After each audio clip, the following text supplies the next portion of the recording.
Okay, I think we're live. So hello. Okay. So are we going live onto YouTube or are we going live through Facebook as well? YouTube. YouTube. Yeah. Okay. Well, then introductions. My name is Neil Williams and this is Delphine, and we are accountability partners who have been meeting for roughly 3.5 years now. And we decided that, personal development is crazy complicated sometimes. You've got so many different voices. And so we are simply adding our voice to the mix and sharing our experience as we travel through the world and literature of personal development, self-help. And today's topic, I actually am reading a book by Mark Manson, and it is all about hope. Well, one of the things that he does in there is he talks about how to make your own religion and why you should. And so I wanted to talk to Delphine today about the religion of self-help and why self-help can be considered a religion and why maybe we need to be a little bit careful with it. So, Delphine, would you like to introduce yourself as well? Yes. Thank you, Neil, for that introduction. And so I'm Delphine. And of course, I love personal development. I've been in that field for years now. And simply, yes. Actually, I think it's just discovering who you are. And but we've forgotten that. And this is when it became a bit dangerous, or not dangerous, but maybe it's not the correct way to approach it. Anyway, so yes, Delphine, I'm an English coach, I'm a singer, and yeah, also a mindset coach, I think. So you could say that. But I love the topic, and I think it illustrates very well the questions we have. And today, I think there is kind of a skepticism around personal development. And so, yeah, I think your topic is very on point. So, the first thing that Mark that this book goes through is it says, and there's an uncomfortable truth that we all live with. And the uncomfortable truth is that I myself will matter to a very few people for a very short time on a planet that's really small. So, really, all of the effort that I'm doing to become powerful and be the star of my own life, and all of these things, to reach success, to be wealthy, to all of this stuff that we're told this is what we're here for.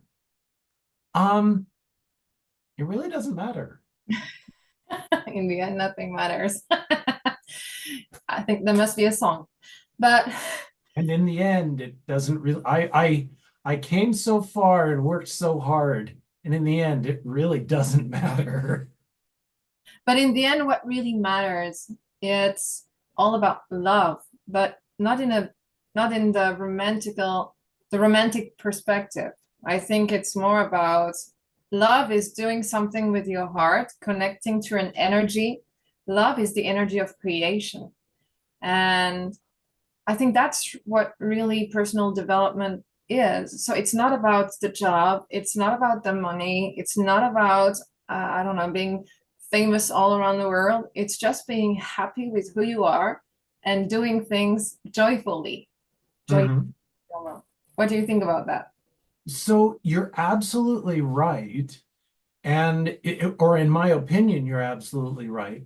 The challenge is that we have leaders out there. And anytime someone decides to lead, they have to attract their followers. And in order to attract your followers, and this is why Buddhism is so popular, is okay, you don't need a leader. You are your own leader. Follow what's important to you. That's what Bashar is talking about all the time, is follow your excitement. That's what Abraham Hicks talks about all the time. Choose what you love, do what you love. What do you love?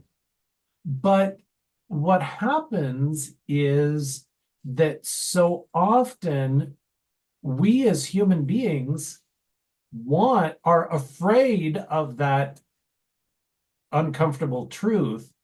And so we want somebody to give us importance. And the way then we can connect the fact we talk about the religion of self-help. And we often need religious leaders. And I think that's where there is an issue. You know, we always need someone to show us how to do it, what has to be done. And when actually, of course, I think like coaches, we've already talked about this, they can help us see and choose something that really connects or resonates with us, but they are not the ones choosing for us. And I think as long as we're not the leaders of our lives, it's gonna be complicated, and we can be, yeah, we can take the challenging road in personal development, and you go from one coach to the other because you're not connected to who you are. And I think Yep. just one coach, one person can do that for you and show you, hey, that's the way to go. They can, and you know, that's it. If you learn how to listen to yourself, you're going to succeed. However, this is the problem that most people run into, is that your parents taught you not to listen to yourself. Because the first thing that you do when you join this earth is you become a part of the religion of your family. Hmm. They start to tell you how things are. They tell you what the truth is. And maybe the truth is parents get divorced. Maybe the truth is families go to church. Maybe the truth is we do certain things and we don't accept certain people, and et cetera, et cetera. So much of what religions do is tell you these are the good things, these are the good people, and these are the bad things, these are the bad people. And so they try and separate us from each other. When in Buddhism, or in so much of personal development, it's about we are all part of one. Yes, We're absolutely. all parts of one great whole. I think we could put having the same box, personal development, spirituality, because in the end, it's connected. And there is a dimension that wants to be over all religions. You know, it's we are all one and we Yeah. are all the same. And I think so much is true. And when we look at the world today, when you said the religion of your family, of society, and today we know we are in a great turmoil or chaos. And in several countries, there are elections that are big elections. And those elections really show us that the world is divided into polarities. There's, like I said, the bad, the good, and everybody wants to be right. And actually the chaos is there, and this is just because as long as you're not the leader of your life, you let other people lead and you think the other one is the problem. Oh, And yeah, but yeah. actually you have to know, take a step back and notice that even who cares? It's just like Bob Proctor says, there were people during the great crisis, economic crisis, I mean in the 30s or whenever there is a crisis, some people are getting rich. Why see? So Yeah. why not take a Yeah. step back and be bigger as this and understand it's not because of one political I mean If we think that they rule the country, they will rule the country. If you think you rule your life, you're the captain of your life, you will be the captain of your life. But this is Yeah. a huge step, I think, or maybe I'm wrong. Well, so one of my favorite stories that Peggy McCall says is that a couple of years ago there was a recession, but I chose not to participate. Exactly. You choose not to participate. And so, taking that religion thing a little bit further, right now you have elections going on in France, and there's the religion of the right and religion of the left, and there's a religion of the center.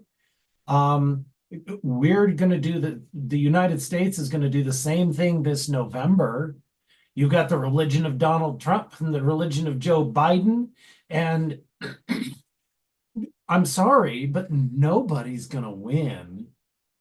Whoever gets elected, there's going to be 50% that loses their candidate. Um, Down in Mexico, it's the same thing. You know, sports teams, you've got the religion of one team and the religion of another team. And if their team doesn't make it to the Super Bowl, the playoffs, or whatever, oh no, life is over. Yeah, and see, Life is over. and I think, when in our personal development world, spiritual world, we talk a lot about the fact that currently the earth is shifting. Like we're seeing the birth of a new earth, a new type of humanity, uh, an aware humanity.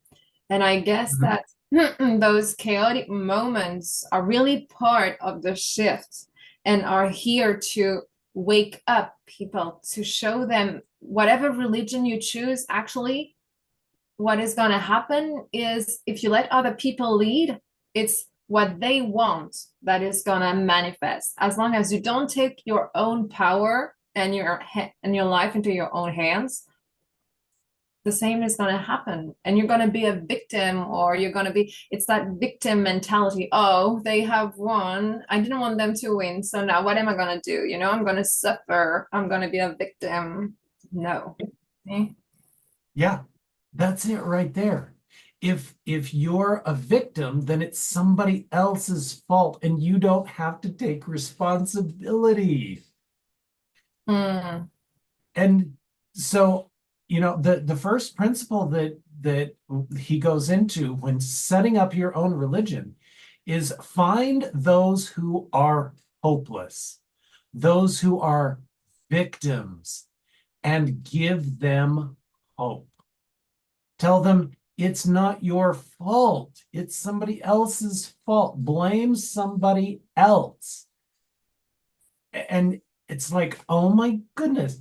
So, uh, the secret, you can blame your bad thinking. And if you're blaming your bad thinking, then you can blame the news, you can blame society, you can blame all of the stuff that's going on around you. And so you have somebody to blame. But I can help you. I have the answer. And I can help you accomplish your goals of having more money, having good relationships, having happiness, peace, joy, contentment, abundance. I can help you with all of those things.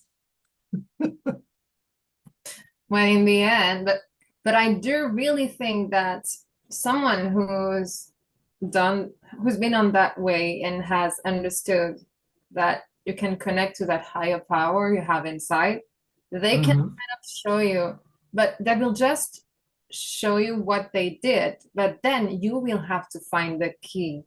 And I think that someone on that religious path, what we love is just that superficial level of, oh, I'm doing a training session with that coach. And this one, I've read a super book, very good. But then you don't go deep enough and you don't go and delve and see what's hidden inside.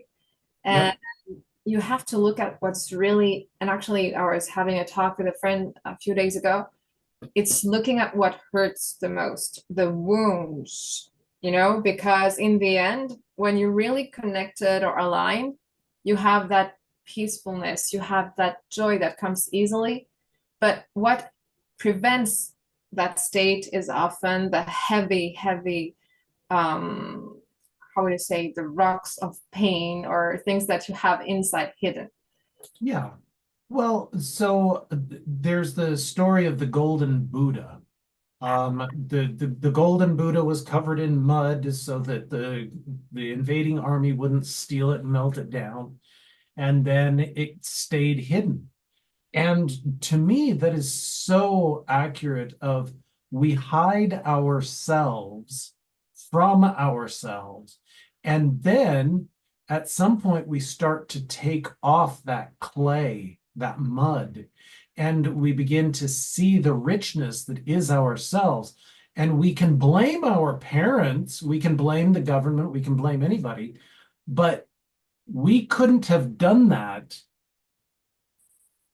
or they couldn't have done that without our permission. Exactly. And you're right, that darkness that scares so many of us is stuff that we did to ourselves.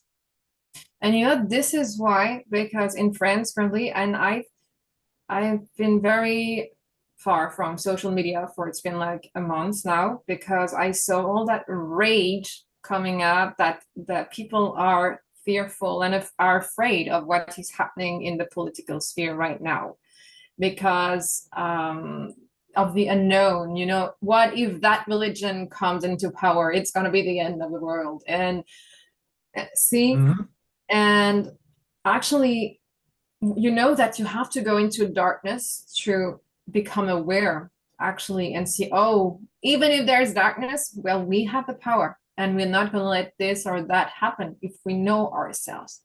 But as long as and what's more, the darkness is in ourselves. there is a saying that says we only have the politicians we deserve. I don't know if you have this one to see. So it's the reflection, but it's so true. It's just mirroring what's inside. So, Yeah. and that's why, yeah. That's such a true statement. You only have the religious leaders you deserve. You only have the children that you allow. You only get treated the way you allow yourself to be treated. You only, yeah, it's true. And this is also why I never understood really when someone told me you have to love yourself first before being able to love someone else. And because when you can see that inside of you, there is that child that is still afraid, that is hurt, well, you can understand when someone other's inner child is hurt or wounded, because you know that pain, and you're able to soothe that or just feel compassionate. And real love is compassionate. And only when we will be able, also in politics, to see, well, I don't like that religion, I don't like that party, and of course, to me, those ideas are really not, I'm really not a fan of that. But hey, 50%, 50%. Are we going to fight till the end of the world, or are we going to be like, okay, this never happened, but this, see, compromise? And Cryon talks about this a lot, if I remember correctly. Yeah. Well, and all most of the ascended masters do talk about this. And in fact, this book that I'm reading says, so let's say 50-50, one side likes we'll go left and right. One side likes the left, one side likes the right. Okay, so 50%, you take away the left. All you're left with is the right. All that you have remaining is the right. What's going to happen? Part of that right is going to shift sides and redistribute itself. It's going to redistribute itself. So now the furthest left part of the right is now the right, and the furthest left part of the left is still the left. And so it redistributes itself. And that's, yeah. So now you have to get rid of another 50%. Mhm. When it's end. But to see that, you have to open your eyes. And one important word you use about hope, you look for people who are hopeless. And right now, sorry, I think people are kind of hopeless, and hopelessness is all around the place. Oh, yeah. And I'm sorry, but politicians or whatever person who loves power loves hopelessness. And in terms of manifestation, hope is very bad. I think I once heard I think Joe Dispenza, you don't hope for your dreams or goal to be fulfilled. You see them already achieved, because when you hope, there is kind of a seed of A doubt. doubt. Exactly. Yeah. And we don't want doubt. And that's why when you're connected, you're so sure, confident. Mm-hmm. Well, and that's what I like about Bashar is he's saying, don't worry about it. You've got two choices. Pick the one that's most exciting to you and just follow that path and see where it goes. And it's this idea, you can't do this wrong. But it comes back to that uncomfortable truth. Even if you do it wrong, it doesn't matter. Mm. In the great universe that we have, nobody cares. So true. We often like, oh, what if I make a mistake? What if, I don't do a great job? And the Yeah. people who care the most, it's our ego, and Yes. it's good to want to do things correctly or perfectly, even though if it does not exist. But You want to do things well, but my wife was painting a bedroom recently, and she was like, "Oh, I can't do this until this is done, and that has to be done perfectly." And I was like, "Is done better than perfect? Or is perfect better than done? Which religion do you want to follow?" And she had a point. She made a good point. My son, he was all about getting it done. And there were drips all over the wall, and there was problems on this, and this didn't get covered very well, but it was done.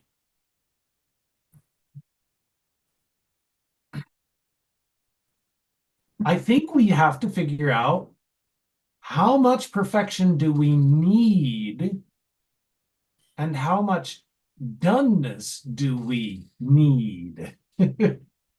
And also, I think that perfectionism is sometimes an excuse when you want to do everything's perfect, because it's an excuse not to do things. Yeah. And when when you're not aligned, or when you still are fearful, and you have that phase where you have procrastination. And of course, it doesn't get away like this. You still have it from time to time, and because inside there is still that little piece of fear, and you have to acknowledge it and say, hey, no, you're here. I'm going to go with you and we're going to work on this together. And I think that's why also, I think I don't know how I could say that, but the vibrational identity of France is we need leaders, we need saviors, we always have Napoleon Bonaparte, and then the Americans saved us, and we need people who save us, because, to do things, to be the leader, it seems to be complicated. Maybe that's also maybe a short way, I don't know, a shortcut that I'm taking to summarize history, but it's just It's a generalization, to be sure. Yes. But honestly, most Christians want to be saved. Yeah. So, but I guess it's not a question of religion, it's human. I think it's something in our DNA. You see, because we feel powerless. We forgot the power. Yeah. And I guess you're absolutely correct. It's not one specific religion. There are generalizations around different things, different places, different people. So one of my religions is genetics. Okay. And one of the things that I often think about is in Russia, after the revolution before the Soviet era came about, they got rid of a lot of the thought leaders, a lot of the irritants, the combatants, the leaders, the because leadership is something that can be trained into you, but it is also something that has a certain little bit of genetic component, I believe. And so you cut off the head, and all that's left is the stuff that's shorter than that. Well, okay, great. So the Soviets cut off the heads of all of the czar, the royalty, et cetera, et cetera. You did the same thing in France. Yeah, we do. And so in my opinion, that set a lot of these places up for leadership to come in without a large group of leaders to fight amongst themselves and let the basically the common people get on with their lives.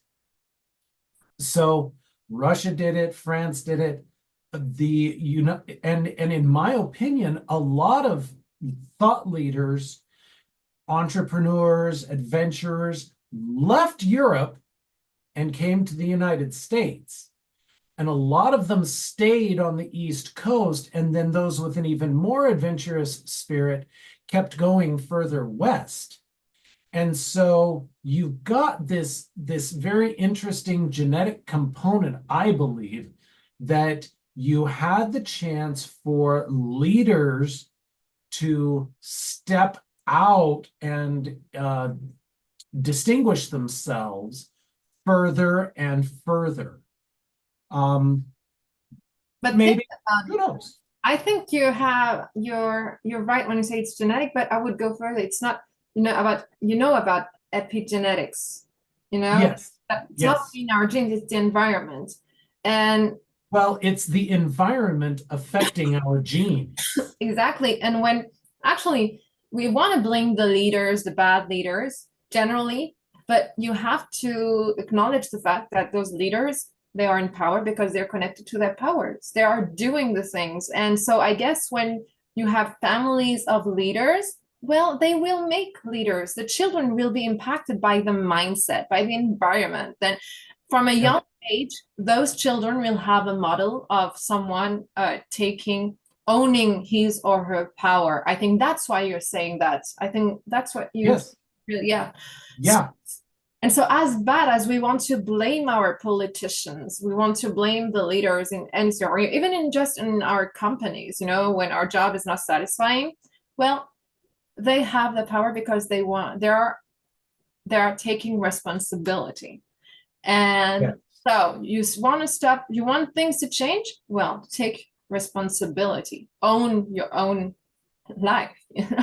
So, and that's the current stop that I'm on in this book is he's talking about Immanuel Kant, and the idea is respect yourself or you cannot respect anyone else.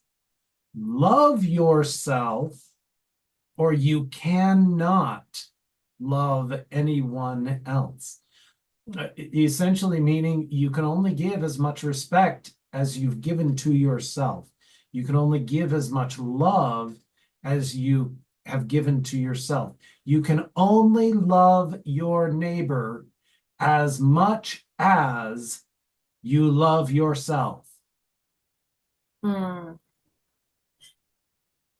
It, We see, I think, why don't we have, I don't know, courses, lessons like this when we go to school, because we're so in need of this and just for the purpose of mental health.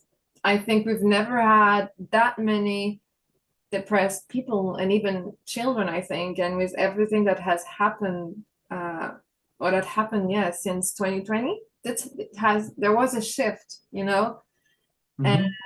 and this is really, when you look back at that period, is something happened to us.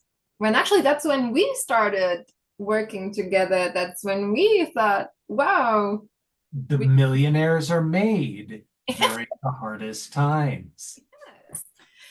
and Yeah. in Chinese, crisis means opportunity. And yeah, I remember for a lot of people, 2020 and all that period was really complicated. Of course, it was, but I was thriving because I learned what it was to work from home. Well, today I'm like 90%, almost 100% working online. I discovered what I really enjoyed and what I was going to do, but I didn't know at the time. And certainly I wouldn't have expected it, to happen that way. So, And that's it. I'm currently looking at getting a degree in counseling because I don't want to do the marketing for life coaching. But one of the things that's really popular in counseling right now is online counseling. mm, Visit your clients through Zoom. Well, that's how I was working with my clients before, or over the phone. A lot of current counselors or long-term counselors up to now, they don't want to do phone or internet counseling because it's uncomfortable. We prefer to see people in person. That's what we're used to. oh, I'm not used to it. no. So, and I'm not used to it because of COVID, because this is how I was trained. Um, you know, there's always something good. It's like I was telling my son this morning who burned 3 pancakes. I said, okay, what are you going to do with it? He said, well, I don't know. I said, well, what could you do with it? He said, well, I could thin down the batter, or I could turn down the heat, or I could do these things. Okay, go do them. Go do them. Go experiment. It's not what's happening, it's what are you going to do with what's happening? And And and here's the other thing that I love about Mark Manson. He says, and this is one of the things that sometimes people get really caught up in the religion of self-help. Sometimes you're going to have a bad day. don't talk I know. that we don't talk about. That's forbidden. Exactly. Oh my goodness. Yeah. So, and this is one of the things that I love that he says is the more you take away the bad days from your kids, the weaker they become. Oh my gosh. Have you heard that saying that says, difficult times make strong men or human beings, and easy Uh-huh. times, good times make weak men? And I think, I'm sorry, today we can see that in society. People are weak. Generally, it's changing, but I can see that state of the art. Yeah. Well, but it explains why they are weak. And quite frankly, it gives me a lot of hope because it means epigenetically, uh, the second some hardship hits, the weak are going to be, put to the side, but there will be some who stand up and step forward and take up the reins. And they will lead the others until the others will be able to lead themselves. This is how I hope to. Yeah. Well, and in my opinion, and this is just me, there will always be people who want to be led because it's easier. I mean, I've gone through periods in my life, Delphine, where I wanted just a brainless job where somebody would tell me what to do and I wouldn't have to think. Now, on the other hand, for the last year, I fought with my boss because she wanted to tell me what to do, and I didn't want to be told what to do. And this put to light something that needed to be seen. So Exactly. And so I think the worst thing that happens to human beings is that we get exactly what we want. what we are. Oh, that's right. We get what we are. And I just, because you said something very inspiring and about the forbidden thing to have bad days. And I wanted to draw a parallel with learning languages in general. And I think, learning a language, it's so much different than learning something else because you have to have a very strong mindset because learning a language is something you do. I would say it's a lifelong thing. Even when you master a language, you can always learn. And not having a bad day is like a milestone for a student. Like, oh, it's been 2 years, but it's still so difficult, and they want to give up, and they Mhm. thought like, this was gonna be easy. And no, even after, of course, you can, I mean, accelerate things if you go and live in the country and only are immersed in an environment that is only speaking that language, of course. But when you're learning a language for your job or just because you want to go on a holiday in a country, a specific country, well, it's gonna be slower, and you gotta have that mindset. And I know people, because, for example, English, I've been studying English more than 20 years now. And I've had to develop a method without living in the States or in an English speaking country. And I say, no, but what do you think? I'm still working on it. I'm still learning. I'm still, it's not something you stop doing. Yeah. There are moments I'm like, oh, I still need to go deeper here, and that aspect, it's very different from the French mindset in terms of language, because I think we have a program in terms for languages. So yeah, it's the You same. know, I learned Russian. I lived in Russia for 2 years. I learned a lot about Russian. However, I was constantly talking about one subject, and that's feelings, emotions, spirituality, religion. I got home and figured, oh, I'll just ace all of my college exams and I did get a minor in Russian, but I learned I didn't know how to say screwdriver.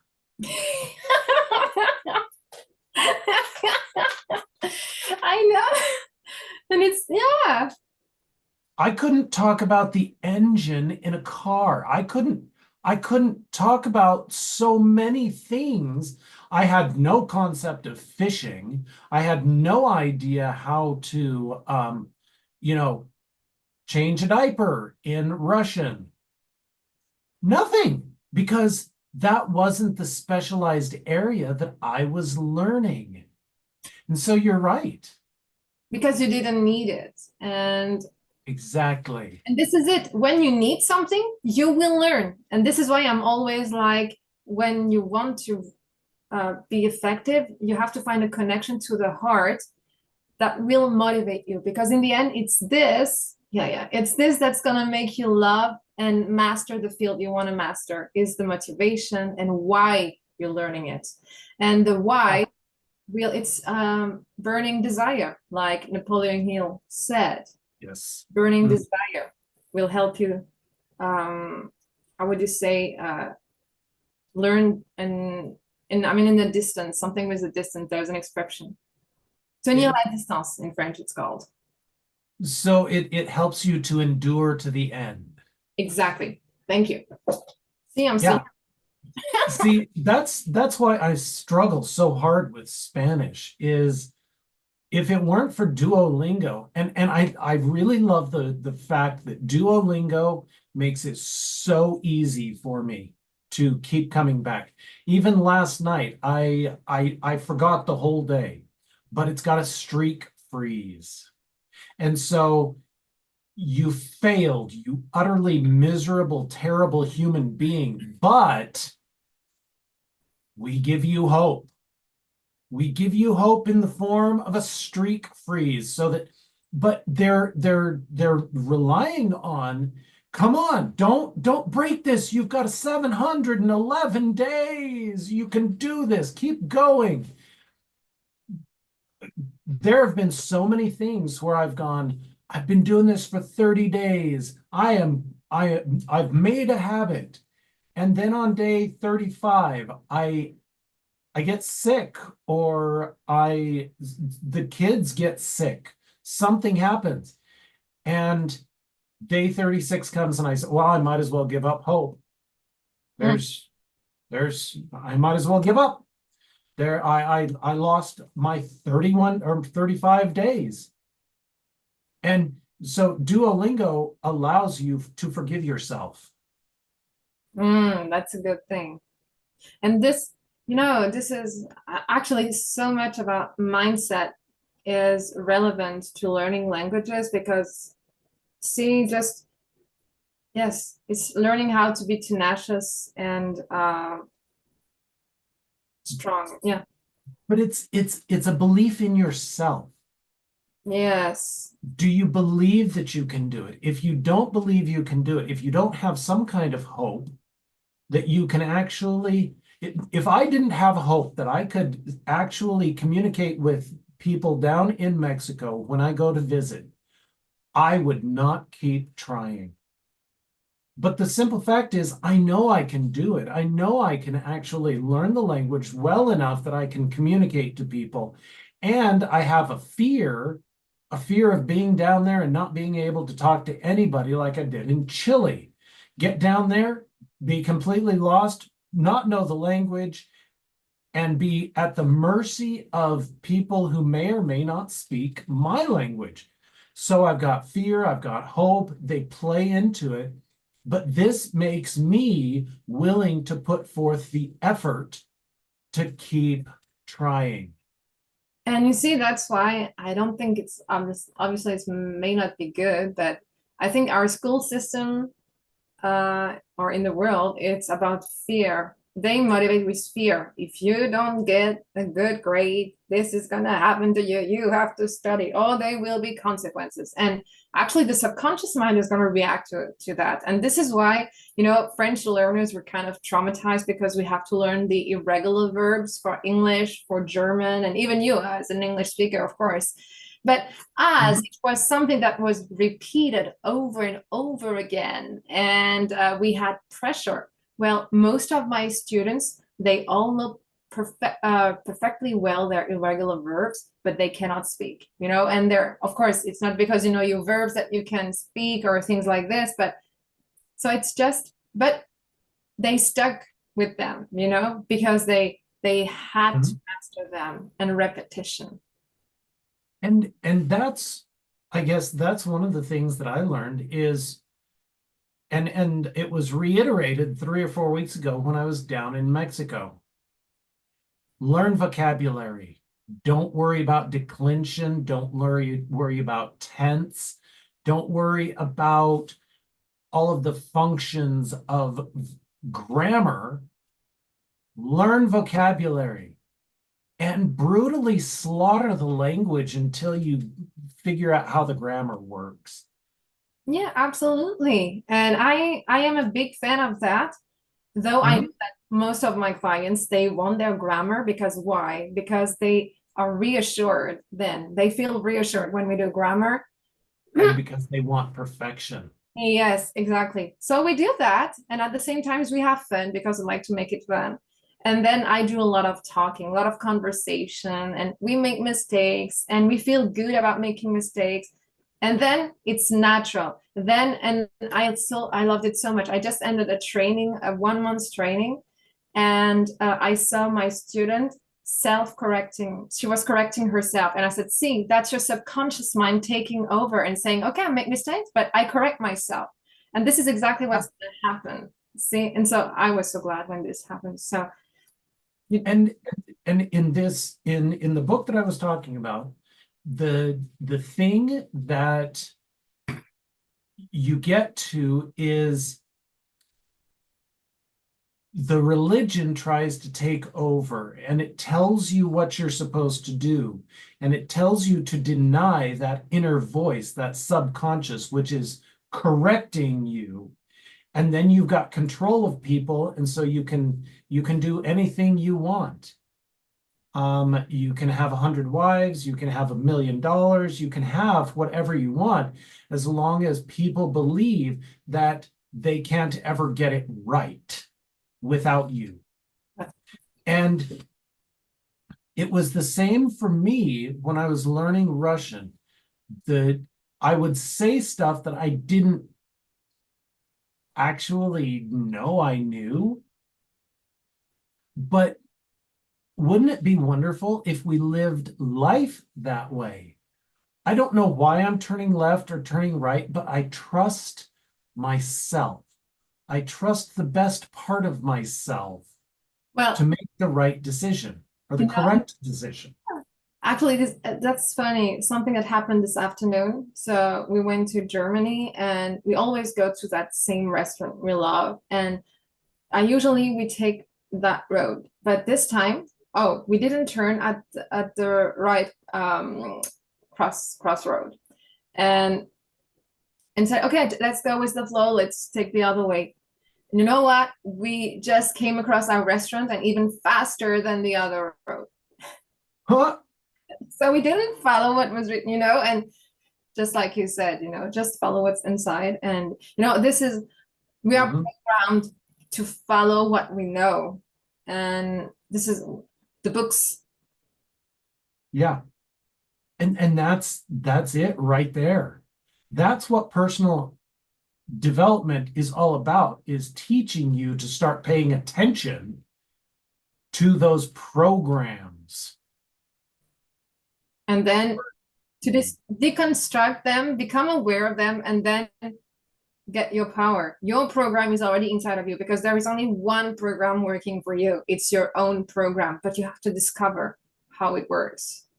Well, you do, and you have to get rid of all of the programs that your parents, your teachers, your religion, your society put into you. And this is one of the things that I found most interesting. I used to read the comic strips. I mean, animations. I didn't realize how much of an effect they had on my thinking, my opinions, my feelings, my beliefs. But when you're constantly told that fat is lazy and overeating is good, and men are henpecked and women are nags, you begin to believe it. You begin to fall into a religious belief that you don't even know you're getting. Yeah. That's called the Matrix. In a It way. is. It is. Yeah. And as we get older, we have to wake up. We have to take responsibility for that. Yes, Neil. All right. Yeah. And on that, Neil, I think that was a beautiful conclusion. I And agree. So we will see our audience in the future. in the future, yes, we won't say it.